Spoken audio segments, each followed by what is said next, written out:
Alors, frères et sœurs, j'avais donné un petit enseignement sur un livre que je vous propose d'aller relire. C'est un livre qui fait juste 100 pages. C'est Oscar et la Dame Rose. Oscar, c'est écrit par Eric Emmanuel Schmitt. C'est un auteur que je dévore. C'est toujours aussi croustillant et merveilleux. Eric Emmanuel Schmitt met en lumière Oscar, un petit garçon de 10 ans qui se meurt de cancer. Et alors apparaît dans sa vie une bénévole qui vient visiter les enfants à l'hôpital. Et cette bénévole, c'est Mamie Rose. Alors, elle s'habille en rose, alors on va l'appeler Mamie Rose. Alors, Mamie Rose va rentrer dans la vie d'Oscar et va changer sa vie. Avec le peu de temps qui lui reste à vivre, Oscar va vivre chaque jour comme 10 ans. Donc, Mamie Rose va réussir à faire que Oscar puisse réassumer le temps et réassumer l'espace. Ces deux conditionnements de notre vie de tous les jours. Alors, le plus intéressant là-dedans, c'est les dynamiques d'hospitalité qu'il y a entre Mamie Rose et Oscar. Comment l'un et l'autre s'accueillent. Oscar est révolté par la vie. Il a 10 ans et il meurt. Et alors, justement, dans cette révolte, il regarde autour de lui. Ses parents sont trop dans les larmes. Les médecins n'ont de rapport avec lui que technique. Et il n'y a personne qui, au fond, a une véritable relation avec lui. La seule personne qui réussit à avoir une relation personnelle avec Oscar et à le toucher dans ce qu'il est, c'est Mamie Rose. Et Mamie Rose a des stratégies extraordinaires. Alors, de façon globale, on appelle ça l'hospitalité. La capacité que nous avons de nous accueillir l'un l'autre. Parce que Mamie Rose va rentrer dans la vie d'Oscar, mais Oscar va rentrer dans la vie de Mamie Rose. Et là, c'est juste extraordinaire. Donc, voilà, allez lire ça et vous allez voir. Mais si je parle de Oscar et Mamie Rose, c'est pour parler justement de l'hospitalité qu'il y a dans la parole de Dieu aujourd'hui. Abraham va accueillir Dieu dans sa vie. Mais si vous remarquez, premier élément qu'il y a, c'est l'ouverture. Abraham ne demande aucune identité à ceux qui rentrent chez lui. Qui sont-ils? Sérieusement, est-ce que vous pourriez accueillir quelqu'un sans lui demander même son nom, genre, t'es qui, toi? Vous voyez, c'est la dynamique profonde d'ouverture qu'il y a dans la vie d'Abraham et que Dieu nous demande. Vous voyez, l'ouverture est souvent un slogan politique. Nous sommes ouverts, mais dans la réalité, nous sommes ouverts à ceux que nous identifions. Et si nous les identifions, nous mettons alors une première barrière. Est-ce que tu es comme nous? Dans ce cas-là, tu rentres chez nous, tu rentres chez moi. Ou est-ce que tu n'es pas comme moi? Dans ce cas-là, laisse-moi réfléchir. Oui, Abraham ne demande aucune identité. Il reçoit celui qui vient comme il vient. Plus tard, il se rend compte que c'est Dieu. Oui? Donc, cette ouverture, c'est cela que le pape François, lorsqu'il parlait de l'Église, il demandait cette Église aux portes ouvertes qui accueille sans demander l'identification. Cette petite règle fondamentale met déjà une limite pour nous, y compris même en Église. Vous savez, ces groupes d'églises où nous entrons, mais personne, on ne nous accueille pas, parce que nous ne sommes pas comme. Nous ne sommes pas comme un tel, nous ne pensons pas comme un tel. Donc nous sommes accueillis selon notre identité, alors qu'il faut être accueillis tout simplement parce que nous sommes là. Voilà. Abraham, donc l'ouverture, c'est fondamental. Jésus va chez des gens qui l'accueillent comme ami, tout simplement. Mais une fois que tu es accueilli, après l'ouverture, il y a l'accueil proprement dit. Et l'accueil devient une liturgie chez Abraham. Il met tout en œuvre pour bien accueillir. Oui, c'est pour cela qu'il nous faut, bien sûr, si quelqu'un vient chez vous et que tu ne lui donnes pas la place, vous savez, ces gens que vous ne voulez pas accueillir, vous les accueillez, ou plutôt, ils s'arrêtent à la porte et ils parlent debout. Hein. Et puis, vous leur montrez déjà au fond qu'ils doivent sortir. On avait un père comme ça là, qui était... il est parti, il est décédé, mais enfin, le père John Thomas. John Thomas, quand tu arrivais, il te demandait tout de suite, tu pars quand? Tu venais à peine d'arriver, il te demande, tu pars quand? Voilà. Ouais. Ça me faisait toujours rire, avec un accent bien ontarien, il venait d'Ontario. Tu pars quand? Ouais.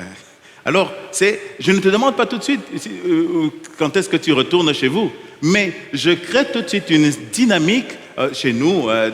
Il y a des Sénégalais ici, on appelle ça la teranga. Cette dynamique d'accueil. On te donne un verre d'eau. On ne te connaît pas, mais on t'accueille. On pose un geste d'accueil. On te donne, on dit assieds-toi.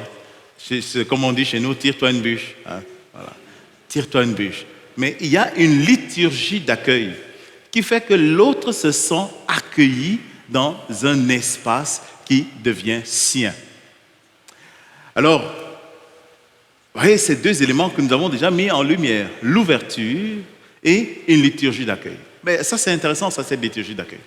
Celui qui est maintenant le nonce apostolique au Nigeria nous disait un jour ceci. Il nous disait, il nous faut développer l'hospitalité en église. Que toutes les structures d'église, les gens sentent qu'ils sont accueillis.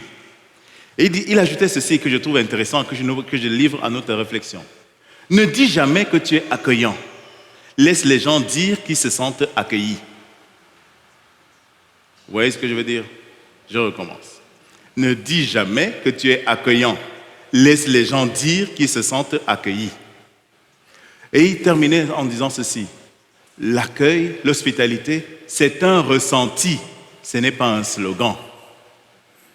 C'est un ressenti. Vous voyez? C'est pour cela que vous allez à quelque part et à tel endroit, on pose les mêmes gestes, mais vous vous sentez accueilli. Vous allez ailleurs, on pose exactement les mêmes gestes, mais vous ne vous sentez pas accueilli. C'est quoi la différence? D'où ça vient? C'est quoi la différence? C'est à l'intérieur de toi-même, tu sens un cœur ouvert et disponible et qui a posé les gestes qui te permettent de te sentir bien à tel endroit. Oui? Donc, ne dis pas que tu es accueillant, sors ça de ton langage, mais laisse les gens se sentir accueillis par ta présence et ton attitude. Et troisième chose, donc j'ai dit ouverture, accueil et troisième élément, eh bien, la présence. La présence. Vous pouvez accueillir quelqu'un et l'oublier complètement. Oui, ouais, donc il y a des maisons comme ça, tu vas, on te plug devant la TV, voilà, nous on fait nos choses. Oui, la présence, et Marthe et Marie Marthe est prise à ce piège. Elle reçoit Jésus, c'est pas mal quand même comme hôte à la maison. Mais la tarte est plus importante que Jésus. Il faut qu'elle soit bonne, la tarte. Le problème, c'est qu'il faut accueillir Jésus et parce qu'il aime aussi les bonnes tartes. Comment on fait? Hein? Donc, on met beaucoup d'énergie à cuire cette tarte et à oublier Jésus. Et finit par oublier Jésus. Mais c'est quoi le plus important? Vous voyez, est-ce que c'est le conditionnement qui accueille la personne ou la personne que nous accueillons qui crée le conditionnement de son accueil? Le piège, hein? Jésus est là, il y a beaucoup de zèle, beaucoup de choses, mais peu de présence. Marie a choisi la meilleure part. La meilleure part, c'est quoi? C'est la présence de Jésus.